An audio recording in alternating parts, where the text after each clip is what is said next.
ଅଇଁଠା ପତ୍ର ଚାଟିବା ଆସିବନି ଆସି ନଥିଲ ଜାଣିନଥିଲ ଆଜି ଫାଷ୍ଟ ଆଇଲ ହବ ତମେ କହିଲ ନିଚ ସେ ତଳଟା ନିଚୁ ଖସିଯିବା ଅଗ୍ନି ଶର୍ମା ହେବା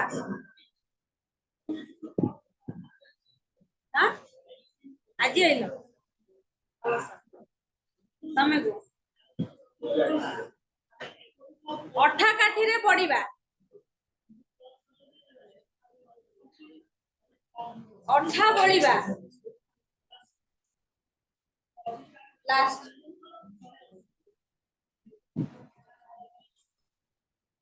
ଅନ୍ଧ ଦେଶରେ ଦର୍ପଣ ବିକିବା ଲାଷ୍ଟ ଅନ୍ଧ ଦେଶରେ ଦର୍ପଣ ବିକିବା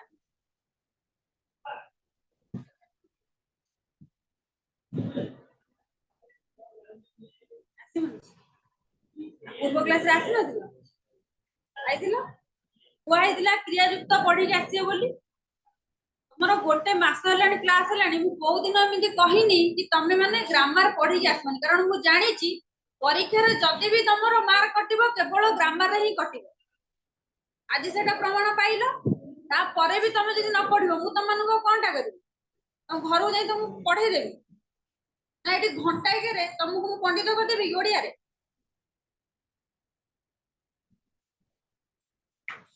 ତମେ କହିଲ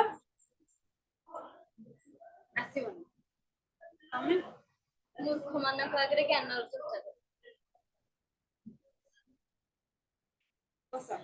ଅନ୍ଧାରରେ ବାଡି ବୁଲେଇବା ଅନ୍ଧାରରେ ବାଡି ବୁଲେଇବା ସବୁଠାରୁ ସହଜ ତ ଆଉ କଣ ପାଠ ସାଠ ଆଉ ନାହିଁ କଣ କ୍ଲାସ ଆସୁନା କହିପାରୁନା ଆମେ କଣ ଅନୁମାନ କରି କହିବା ଅବସ୍ଥା ବାର ବାଜିବା ଲାଷ୍ଟ କହିଲ ଅବସ୍ଥା ବାର ବାଜିବା ସହଜଟା ବା ଅବସ୍ଥା ବାର ବାଜିବା ପୁଣି ଏମିତି ଆମେ କଥାରେ କଥାରେ କହୁନୁ ତାକୁ ଯଦି କହି ନ ପାରିବ ସେ କହିଦେଲା ବୋଲି ଜଣା ପଡୁଛି ଆଉ ଆକଟ କରିବା ଆକଟ କରିବା କହୁନା ଆକଟ କରିବା ଅର୍ଥ କଣ ବାପା ମା ଆକଟ କରୁନାହାନ୍ତି କହିବ ତମେ କହିଲ ଏତିକି ଆସେ ନା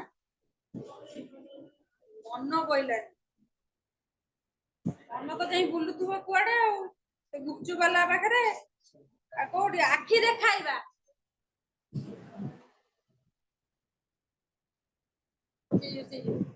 ଆଖି ଦେଖାଇବା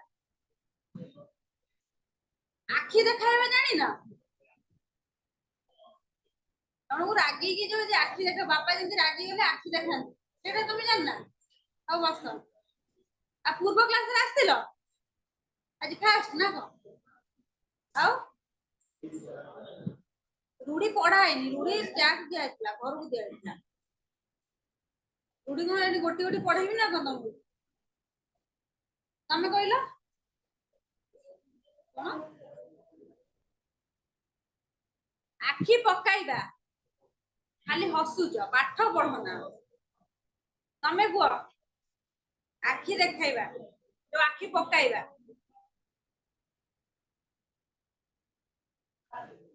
आखी पकाइबा गोटे जिंस ऊपर आखी पकाइबा हां आखी बुझीबा आखी लाखी जीबा को सातरे इसला को भाई तम तम दी चार जणकर कोन गप चाली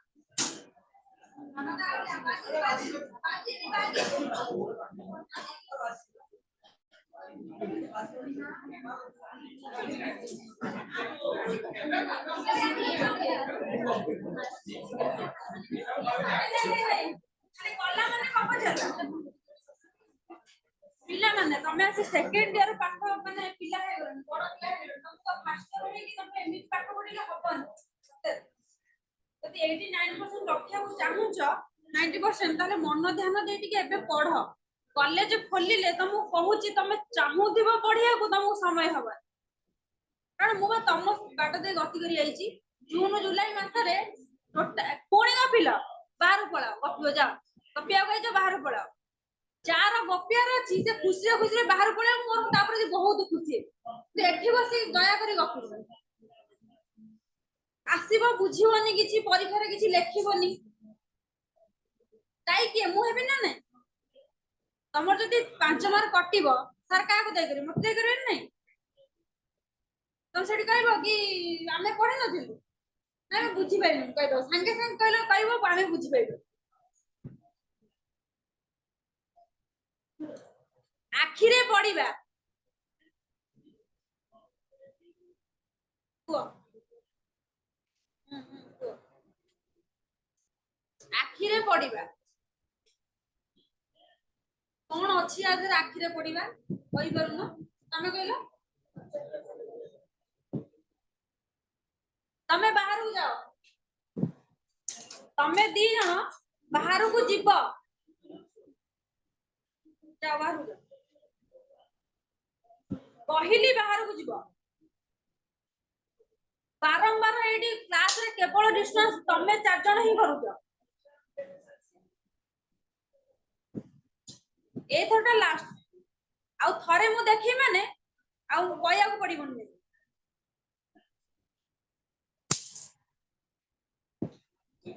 ଆଖିରେ ଧୂଳି ଦବା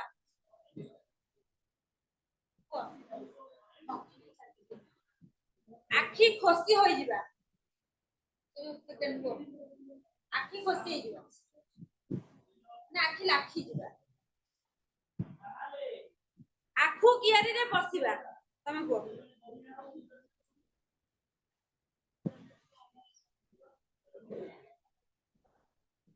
ତମେ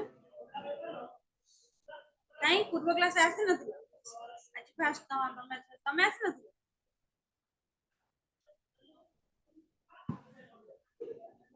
ତମେ କହିଲ ଗପୁଛ କୁହ କହୁନ ହଁ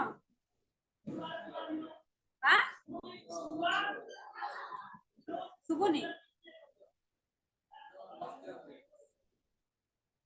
ଲକ୍ଷ୍ୟ ସ୍ଥିର ଆପଣା ସିଂହରେ ମାଟି ତାଡିବା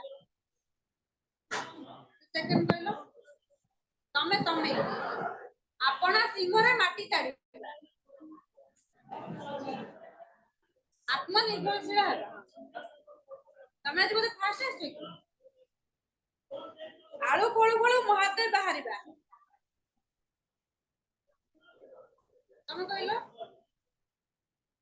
ଆସିବନି କାଇଁ ଆସିଥିଲା ପୂର୍ବ କ୍ଲାସରେ କାଇଁ ଆସିନଥିଲ ସବୁ ମନା କରିଦଉଛ କଣ ଆସିଥିଲ କିନ୍ତୁ ମନା କରିଦଉଛ ପଚାରିବା ତମେ କହିଲ ସେକେଣ୍ଡ ଆସିନଥିଲ ଆଉ ତମେ ଆସିନଥିଲ ମୁଁ ଆସି ଏଠି କଣ କରୁଥିଲି ଏଇ ତ ଆସିନଥିଲ ମୁଁ ଏଠି ଆସି କରିଥିଲି କଣ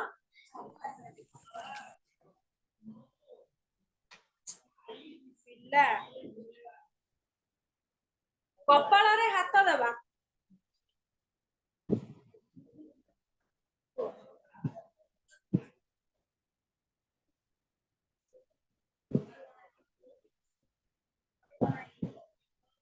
ଚିନ୍ତା କରିବା କପାଳରେ ହାତ ମାନେ ଚିନ୍ତା କରିବା ବସ କଳା କନା ବୁଲାଇବା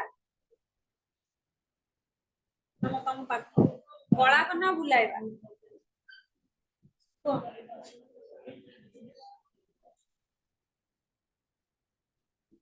କଣ କଳା କନା ବୁଲିବାରେ ରୂଢିର ଅର୍ଥଟା କଣ ଅଛି ଆ ଦେହରେ ଜୋର ଆସି ଆମ ଘରେ କଳା କନା ବୁଲେଇ ନେଇଗଲା ତା ମାନେ କଣ ସର୍ବଶାନ୍ତ କରିଦବା କୁଟା ଖଣ୍ଡିକ 2 ଖଣ୍ଡ ନ କରିବା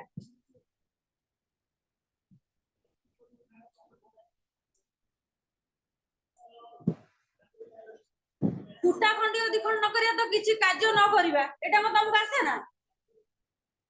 ଏଟାରେ କହିବାରେ କଣ ଅଛି, ପଢିବାରେ ବି କଣ ଅଛି। ତ ମା ମାନେ ତମକୁ କହୁନଥିବେ କୁଟା ଖଣ୍ଡିକ ଦି ଖଣ୍ଡ କରୁନି, ମାନେ କିଛି କାର୍ଯ୍ୟ ନ କରିକି ସେମିତି ପଡି ରହିବା। ଆପରେ କଣ ଅଛି, ଏଥର ଯିଏ ନ ପଢିକି ଆସିବ ସେ ମୋ କ୍ଲାସକୁ ଆସିବ। ଯୋଉ 10 ଜଣ ପିଲା ବି ଆସିବେ ସେଇଥିରେ ମୁଁ ତାଙ୍କୁ ଭଲସେ ପଢେଇବି। ପଢିକି ଆସିବନି ପରୀକ୍ଷାରେ 13, 12, 5 କି 4 କି 3 ଏମିତି ରଖିବ। ଉଷୁନା ଧାନ ଗଜା ହେବା, ଉଷୁନା ଧାନ ଗଜା ହେବା।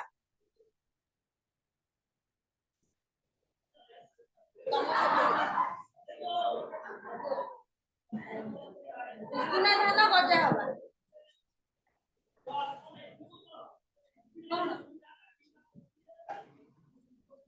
ଉଷୁନା ଧାନ କେବେ ଗଜା ହେଇପାରେ, ସେଟା କଣ ହେଲା, ଅସମ୍ଭବ କଥା ହେଲାନି। ନା ଉଷୁନା ଚାଉଳ ଧାନ ଗଜା ହୁଏ ବା, ନା ଧାନ ଗଛ ହୁଏ, ଜାଣିଛ ନା ଜାଣିନ ବା।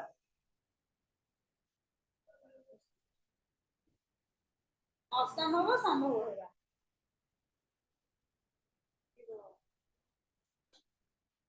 ଏକାନରେ ପୁରେଇ ସେକାନରେ ବାହାର କରିବା।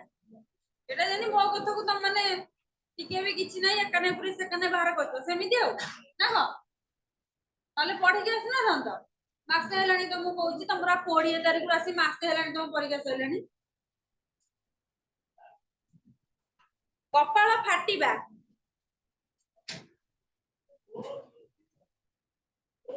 କହିବେ ତମେ କହିଲ ଲାଷ୍ଟ।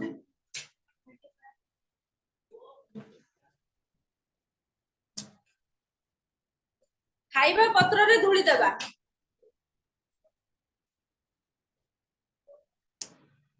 କି କହିପାରିବ। ହଁ ତମ ଲାଷ୍ଟ କୁହ।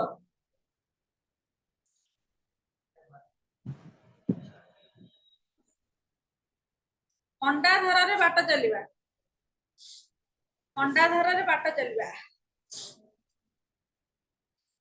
କୁହ। ହଁ ସାବଧାନ ସହକାରେ ବାଟ ଚାଲିବା। ଏଇ 4-5ଟି ପିଲା ଉତ୍ତର ଦେବେ। ତମ ସାଙ୍ଗ କୁଆଡେ ଗଲେ? ତମେ କଣ ଯୋଡି ହେଇକି ଆଉଥିଲ କଣ, ଆଉ ତମେ ଏଠି ବସିଲେ ସିଏ ସେଠି, ସିଏ ପୁଣି 2-3ଟା କ୍ଲାସ ଆସୁନାହାନ୍ତି କଣ? ସବୁ ଫାଷ୍ଟ ଇୟରରେ ପୁରା ଭଲ କିନା ପାଠ ସାଠ ପଢିଲ, ସେକେଣ୍ଡ ଇୟର ହେଲା ବଡ ପିଲା ହେଇଗଲ ନା, କଲେଜ ଗଲ, ଆଉ କାହିଁ ପାଠ ପଢିବ। ଗୋଡ ତଳେ ନ ଲାଗିବା,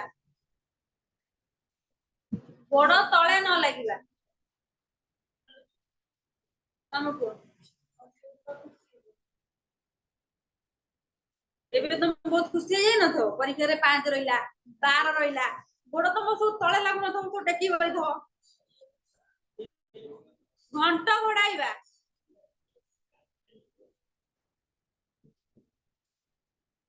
ପିଲା ତମେ ହାତ ଟଙ୍କୁଛ ନା ମୁଣ୍ଡ କୁଣ୍ଡଉଛ? ତମେ ନୁହଁ ସିଏ, ହଁ କୁହ କହୁନ।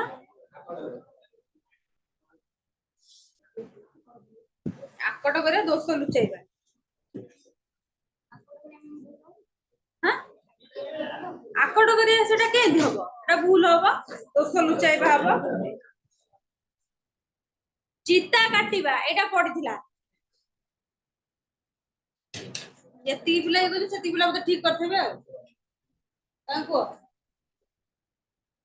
ଠକିବା, ଛାଇ ନ ମାଡିବା, ଛାଇ ନ ମାଡିବା। ତମେ କୁହ। ଛାତିକୁ ପଥର କରିବା, ଧୈର୍ଯ୍ୟ ଧରିବା। ଛେନାରୁ ଚୋପା ଛଡାଇବା,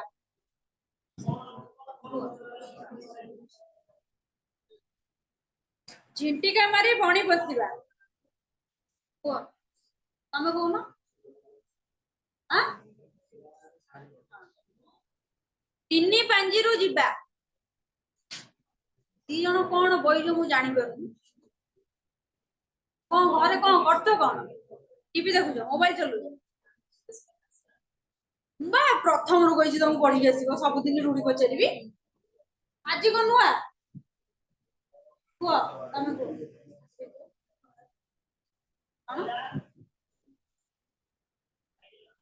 कौन पचारली हां तेल मारिबा खुशामत करिबा ए चारि पांचटा पिला पढ़िबे आ काई सब आउछ त माने मु जानि पड़ी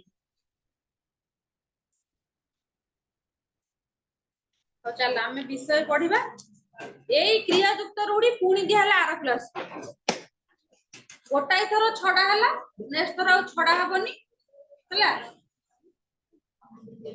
कोन पढ़ा हबो कहैतला बड़ कोन पढ़ा हबो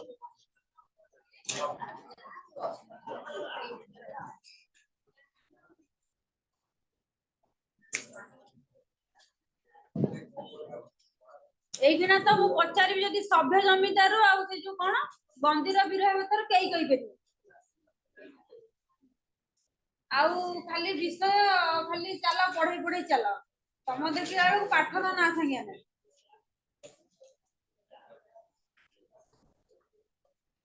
कौन हाँ जो बड़ कौन कही कवि परिचय पढ़ी आसे बंदीर विरह कथार लेखक किए हाथ टेकिब ए बही के देखिब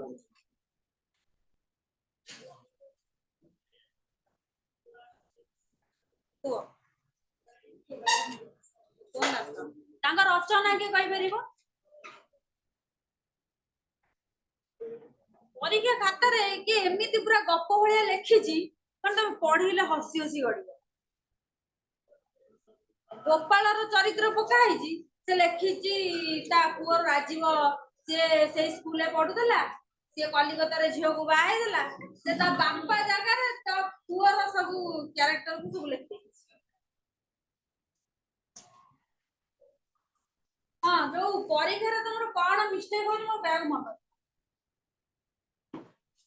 कॉपी परिचय अधा पिला देइना माने दुई मार्क रे मु कहिथिली गोटे मार्क होची कॉपी परिचय गोटे मार्क होची आंसर तमे कोन करता ना कॉपी परिचय लेखना सेति पय तुमको एक एक मार्क मिल याको भी एक मार्क मिल नहीं जे लेखि दिबो ताको मु दुई देई हला आ कोन ना 5 मार्किया क्वेश्चन केतेटा शब्द भीतर लेखिबो 150 टा शब्द भीतर लेखिबो मिनिमम केते निहाती 1.5 पेज लेखिबो तो किए बा एति की लेखिची एति की लेखिची तो केति मार्क एति का कॉपी परिचय पळेबो 150 वर्ड मान तम 150 लेखिबो तुमको सब ठीक है लेखुज निहाती मिनिमम 200 लेखिबो निहाती 2 पेज लेखिबो एति की लेखि छाड़ देई तो तापर आ गोटा कोन ना क्वेश्चन मार्किंग तमर भूल है माने आंसर भूल है आ दु तीन जन को से भूल है क जगह रे ग लिखितो क जगह रे क लिखितो माने आंसर आपके सब ध्यान दो कारण परीक्षा रे जति की तमे आंसर ऊपर गुरुत्व न आगे सेटा आगे नंबर देखि कि नहीं से मार्किंग करिवे हला परीक्षा जन को सेटा होती मेन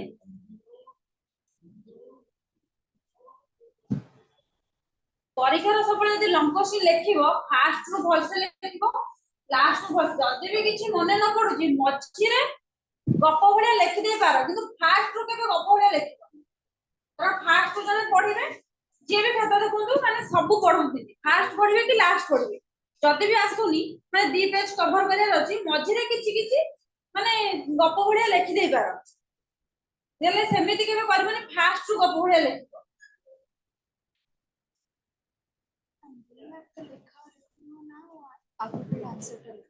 हां से अध पिला लेखि नांती सीधाडी लेखिले भी आउ अधिकांश पिला कोन करजनी ना 2 मार्किया को एते एते लेखि जंदी 5 मार्किया को भी एति लेखि मु तम कहि जे 2 मार्किया सब बेले केते ना 2 की 3 भरि जेति की आंसर आवश्यक लेखा लेखबो लेखा लेखिलो बंदिर विरह कथा तार लेखक होउचंदी गोपन दास जेति की माने हां की गला फकीर मोर से ना बंदिर विरह कथा हला आ जेति की आंसर गोटे धाडी लेखले सेट नंबर कोन शॉर्ट क्वेश्चन ना सबले नंबर अधिक मार्क लॉन्ग क्वेश्चन ने तमे लेखि दियो गोटा पकारे किंतु सी 3 देबे 5 रु 3 देबे किंतु कोन शॉर्ट क्वेश्चन तमे डायरेक्ट मार्क ସେଥିପାଇଁ କହୁଛି ତମେ ଟିକେ ଯେତେ ବି ତମର ପଡିବ ତମର ପାଇଁ 70 ମାର୍କ ଭଳିଆ କେବଳ ପଡିବ କଣ ଯୋଉ 30 40 ମାର୍କ ତମର ସର୍ଟ କୋଶ୍ଚିନ୍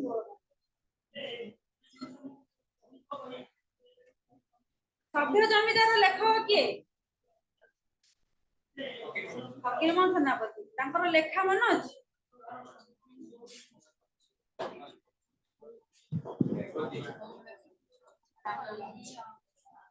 ତାଙ୍କର ଉପନ୍ୟାସ ଲକ୍ଷ୍ମଣ। ଆଉ କିଏ ଗପ କିଏ କହିପାରିବ? ରେବତୀ। ରେବତୀ ତାଙ୍କର ପ୍ରଥମ ପୁତ୍ର। ତାଙ୍କର ଉପନ୍ୟାସ।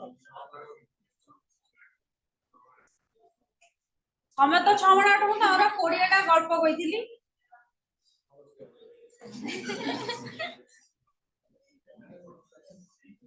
ହଉ ବନ୍ଦୀର ବିରହ କଥା କବିତା କେଉଁ କବିତା ସଂକଳନରୁ ଆସିଛି? କାରା କବିତାରେ କେତେଟା ଗଳ୍ପ ଅଛି? ଯୋଉ କବିତା ଅଛି କେତେଟା? କିଏ ମନେ ରଖିଛି ଆଉ ତମର ଲେଖା ଗୋପବନ୍ଧୁଙ୍କର?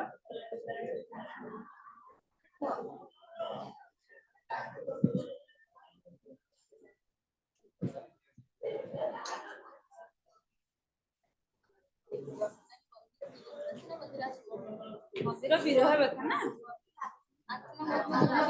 ଆତ୍ମକଥା ଅଛି। ଆଉ ଗୋଟେ ଅଛି ଏଟା ମନ୍ଦିର ବିରହ କଥା ଯୋଉଟା ତମର ଅଛି ଏଟା ମନ୍ଦିର ବିରହ କଥା। ଆତ୍ମକଥା ବି ଅଛି ଗୋଟେ ଆମର କବିତା। ଯୋଉମାନେ ବି ନ କହିପାରୁଛ ସେମାନେ ଭାବ ମାସେ ହେଲାଣି ତମେ ଏଠି ଆସି କଣ କରୁଛ। କ୍ଲାସ ଯଦି ତମେ ଘରେ ଯାଇ ନ ପଢିବ କ୍ଲାସ ଆସିବାର କିଛି ମୂଲ୍ୟ ନାହିଁ। ଏକ ପଢିବା ବଡପଣର ଲେଖକ କିଏ? କହିଥିଲି ରାଧାନାଥ ରାୟକୁ ପ୍ରାୟ ସମସ୍ତେ ଜାଣିଥିବ। ତାଙ୍କର ଲେଖା ମନେ ଅଛି? ତମର 10th ରେ ଥିବ ତାଙ୍କର ଲେଖା ଚିଲିକା। ଏଇ ପାଟି ଚୁପ କର। ଯେତିକି ତ ସବୁ ପଣ୍ଡିତ ହେଇଗଲେ ଏବେ ବରଂ ଟିକେ ଶାନ୍ତ ଶିଷ୍ଟ ଭାବରେ ଶୁଣ। ଦେଖ ଲେଖକ ହଉଛନ୍ତି କିଏ ନା ରାଧାନାଥ ରାୟ।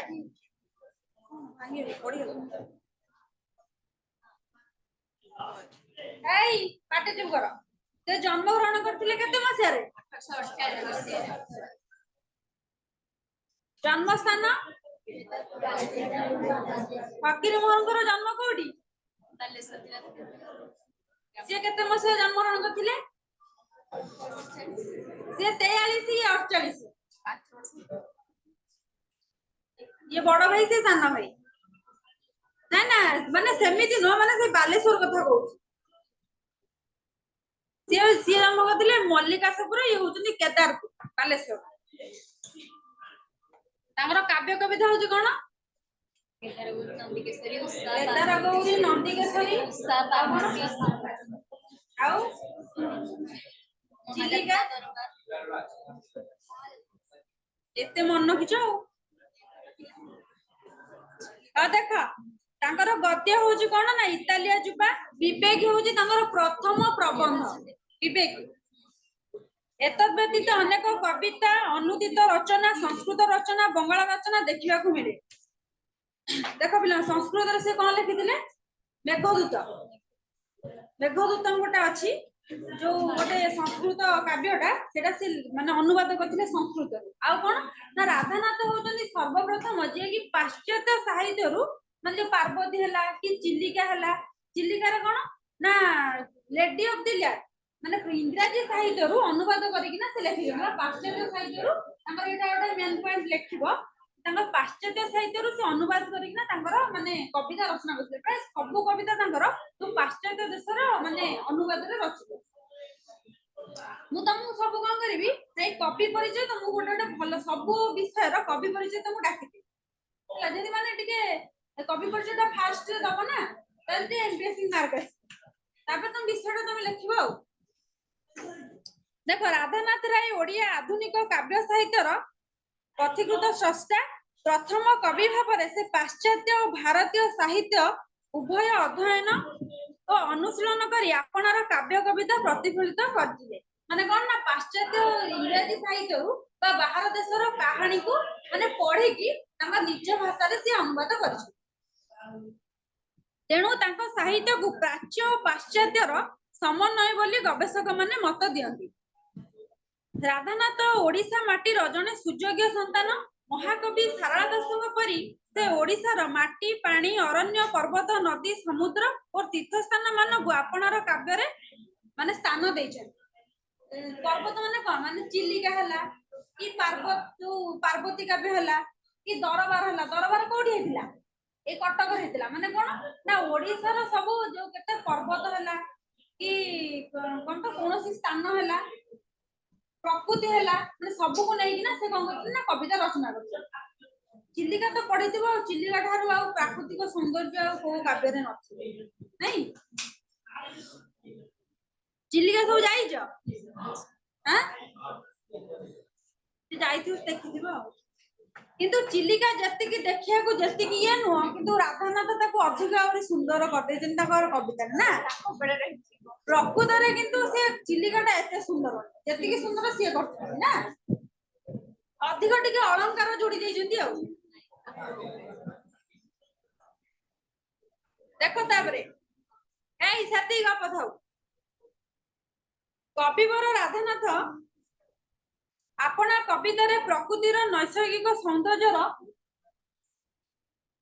अपरूप वर्णना करिसंती दुखपाठ्य भाषा सरल सुबोध छंदरे जीवनर पार्थिव अनुभूति एवं नश्वरता प्रकृति मध्य परमेश्वर दर्शन सत्य एवं धर्मर जय आदि प्रसंग को अपना काव्य गुड़िक से रूप प्रदान करिसंती कविंकर सौंदर्य दर्शन रे पारदर्शिता विषय निर्वाचन रे नूतनता माने नुआ नुआ कथा सब लेखिबा माने से जति लेखिचंती माने चिलिका विषय रे माने सब नुआ नुआ कथा जोड़ी की तमे जदि सेही माने कथा सब भाबी की भी खाता रे लेखि नै जिवो मु गले चिलिका को एइटी जिबी एइटी बहिरे लेखाई छि माने एइ जिंसटा एइटी थिबो तमे देखिबो गोटे जिंस तमे पढी थिबो गोटा प्रकार से गोटा जागा को गला को माने सेठी आउडा प्रकार थिबो बेसी किछि कोन ना टिके नूतन कथा को जोड़ी किना लेखंती आ ना सब साहित्यिक माने ही सेया जदि एति के देखि दिबे से एते करी लेखि होला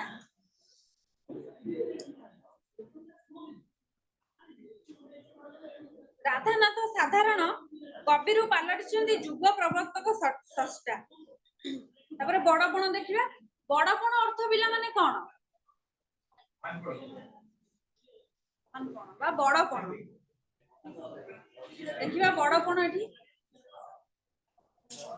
देख आमर पठित कविताटी राधानाथंकर सुप्रसिद्ध व्यंग कविता माने कोन ना नहीं नहीं व्यंग कविता माने व्यंग विद्रूप माने जणु को कोन आक्षेप करी की हां कहिबा दरबार रु संग्रहित तांकर जो दरबार गोटे अछि कोन जो काव्य अछि दाधरु आसी जे कोन बड़ विश्व विख्यात नक्षत्र विज्ञानी ज्योतिर्विज्ञानी पठाणी सामंत बा चंद्रशेखर सिंह सामंत को संवर्धित करबा पई कटक रे बाराबाटी दुर्ग रे एक दरबार बसिथिला हला माने कोन ना आगुरु देखो माने जे कोनोसी केंद्र साहित्य अकादमी पुरस्कार हला कि ओडिया साहित्य अकादमी पुरस्कार हला कि सारला पुरस्कार हला कि जो कोन पद्मश्री उत्पादि हला माने विभिन्न प्रकार जो माने जे सब भलो काम करନ୍ତି तर जो सरस्वती फकीर मोहन माने तांको ए जो उत्पादिटा दिया हला के देथिले ना बामंडा रे माने इंग्रजी आगे कोन इंग्रजी शासन थला हम ओडिसा ना नै जो लेखक माने सब काव्य कविता माने भलो रचना करूथिले से माने कोन करथिले ना तांको सब भलो भलो उत्पादि दिया होतला केमिति दिया हबो ना माने गोटे दरबार डका हबो ता धरे कोन ना सब बड़ बड़ सब माने जे सब माने भलो काम करछन्ती तांको सब सेठी डका हबो तापर जण को पुरस्कृत करा हबो हमर जेंति गोटे कोन ना कॉलेज स्कूल ले जदी गोटे फंक्शन होउची कि माने पूर्वर हेतिबो सब डांस प्रोग्राम की सॉन्ग प्रोग्राम हेतिबो कि परे माने सब जज मानु को डका हबो तांको आगे तांको सब कोन पुरस्कृत करा हबो सेमिति गोटे कोन ना चंद्रशेखर आ पठाणी पटनायक को माने पुरस्कृत माने करिवे बोली कि माने कटक बाराबाटी ठारे गोटे कोन ना दरबार बसिथिला ओडिशार विभिन्न गड़जात राजा जमीदार माने एही दरबार को आसीथिले जतले कोन राजा राजुडा शासन थिला जमीदारी शासन थिला सब देशर ରାଜା ମାନେ କଣ କରିଥିଲେ ନା ସେଇ ଦରବାରକୁ ଆସିଥିଲେ।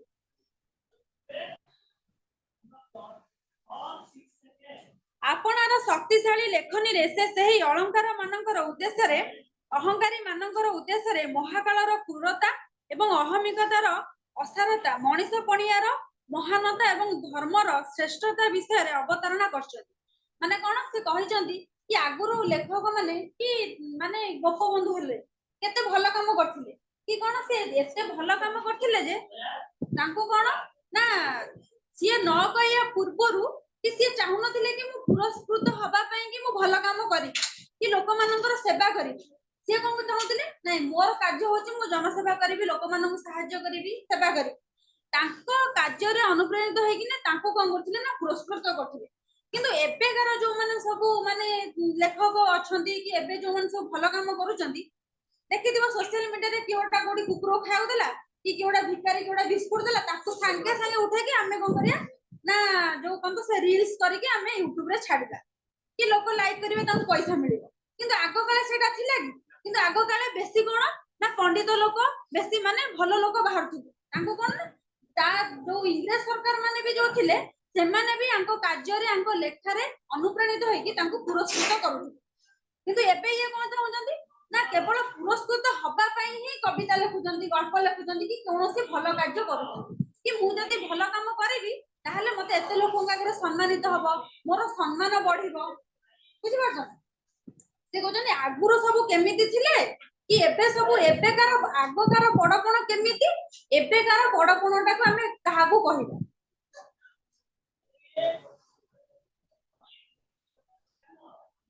ଧର୍ମ ପଥରେ ଜୀବନ ଯାପନ କରି ପ୍ରକୃତ ବଡପଣର ପରିଚୟ ଦେବାକୁ ସେ ନିବେଦନ କରିଛନ୍ତି କି ତମେ ସତ୍ ପଥରେ ଯାଅ କି ଅସତ୍ୟ ପଥରେ ଯାଇକି ଆମେ ଯଦି ଶ୍ରେଷ୍ଠ ଦେଖେଇବା କି ଆମ ଭିତରେ ଗୋଟେ ମନୋଭାବ ଥିବ କିନ୍ତୁ ଆମେ ଉପରେ ସମସ୍ତଙ୍କୁ ଭଲ କହିବା ଇଏ କରିବା କିନ୍ତୁ ଭିତରେ ଆମ ସମସ୍ତଙ୍କ ପ୍ରତି କଣ ନା ଈର୍ଷା ଭାବ ଥିବ।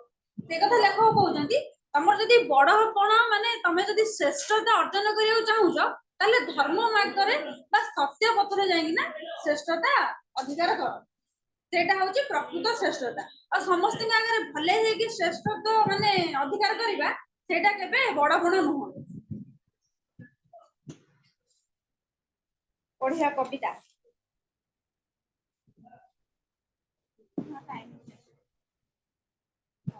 ଖାଲି ଟାଇମ କଣ ନେଇଛ 5 ରେ ନା 10 ରେ ଷ୍ଟାର୍ଟ ହେଇଥିଲା କ୍ଲାସ?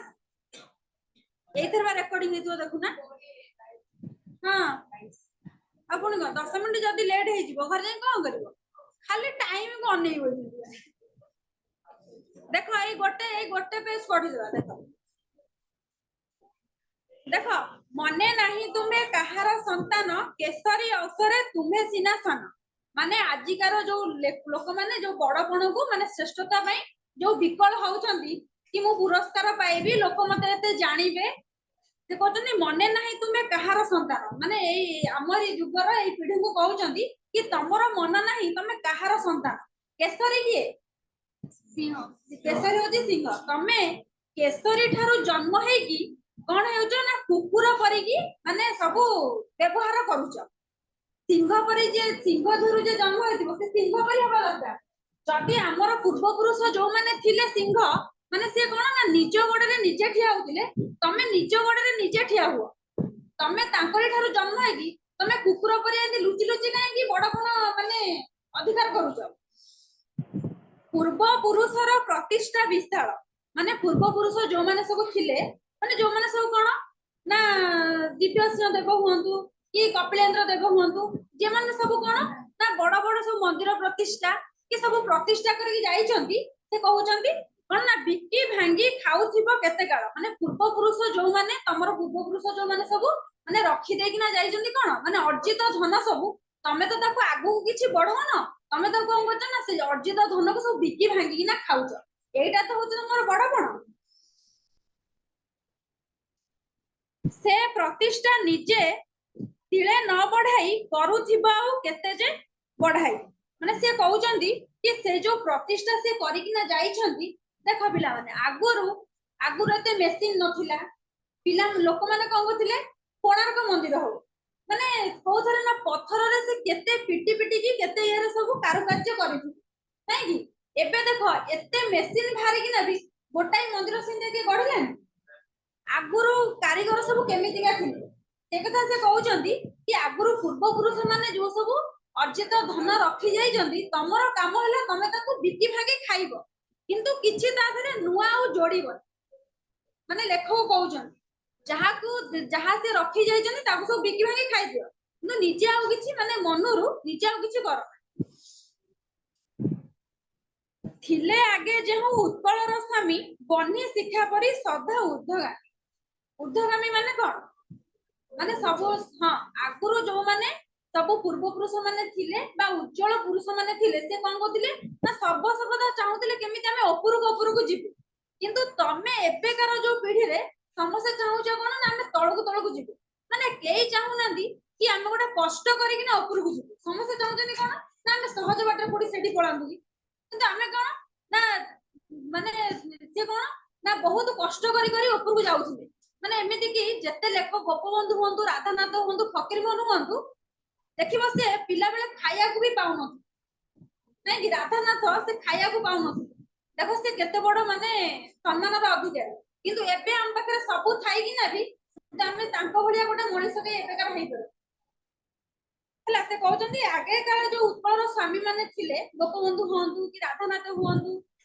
से माने सर्वदा कोन ना नियार कहइतनी अग्नि बन्य शिखा पर सदा नियार कोन तळकु जाय निया सबले ऊपर उठे ना नै से सबले ऊपर को उठी जाउथि तुम्भे होई सेई वंशर सतति जलधारा परि हेलो अधगति माने कोन ना जलर काम कोन ऊपर थिले भी तळु गडी आसीबो सेई वंशरे तमे जात होई कि ना केमिति सब बेले कोन ना तळु जाउछ हैला तुम्भ पितृगण परम उदार राज्य मणुथिले एक परिवार हैला माने पूर्व पुरुष पूर्व पीढ़ी कथा कुआ हैछि कि हमर आगुरु जो राजा माने थिले ସେମାନେ କଣ କରୁଥିଲେ ନା ଗୋଟେ ଆମର ଯୋଉ ରାଜ୍ୟକୁ ଗୋଟେ ପରିବାର ବୋଲି ମଣୁଥିଲେ କି କିଏ ଜଣେ ପ୍ରଜା ହୁଅନ୍ତୁ କି କିଏ ଜଣେ କଣ ନା କଟୁଆଳ ହୁଅନ୍ତୁ କି ଗୋଟେ ଦରିଦ୍ର ଲୋକଟା ଆସିଲେ ତାକୁ ଖାଇବାକୁ ଦଉଥିଲେ କି ଯାହାର ଧନ ସମ୍ପତ୍ତି ନଥିଲା ତାକୁ ଦଉଥିଲେ କିନ୍ତୁ ଏବେକାର କଣ ନା ଯାହା ପାଖରେ ମାନେ ଧନ ନାହିଁ ମାନେ ତା ପାଖରେ କିଛି ନାହିଁ ହେଲା ସେ ଏକଥା କହୁଛନ୍ତି ତମର ପିତାମାତା ବହୁତ ଉଦାର ଥିଲେ ବା ସ୍ନେହୀ ଥିଲେ କିନ୍ତୁ ତମେ ମାନେ କଣ କରୁଛ ମାନେ ସେ ଗୋଟାଏ ମାନେ ରାଜ୍ୟକୁ ଗୋଟାଏ ପରିବାର ମାନେ ସମସ୍ତେ କି ନିଜର ଭାବିକିନା ମାନେ କଣ ମାନେ ଗୋଟିଏ ସୂତାରେ ଯେମିତି ବାନ୍ଧିକିନା ରଖିଥିଲେ ଗୋଟିଏ ରାଜ୍ୟ କିନ୍ତୁ ଏବେ ତମ ମାନେ କଣ କରୁଛ ନା ପ୍ରଜା ମାନେ ମରନ୍ତୁ କିନ୍ତୁ ରାଜା ମାନେ ସବୁବେଳେ କଣ ନା ସୁଖ ଶାନ୍ତି ବିଳାସ ବ୍ୟସନରେ ରୁହ ଏତିକି ପଢିଲ କୋଉଟା ନ ବୁଝି ପାଇଲ ହଁ କଣ ଏଇଟା ସହଜ ବିଷୟ ওটা বুঝি হেলানি ଆଉ ନେକ୍ସଟ କ୍ଲାସ ରେ ମୁଁ ପଚାରିବି ଯେତିକି ପଢୁଛି ଅଗ୍ନିଶିଖା ମାନେ ଅଗ୍ନିଟାକୁ ଲଗେଇଲେ ସେ ସବୁବେଳେ କଣ ଉପରକୁ ଉଠେ ନା ସେ ହଉଛି ଅଗ୍ନିଶିଖା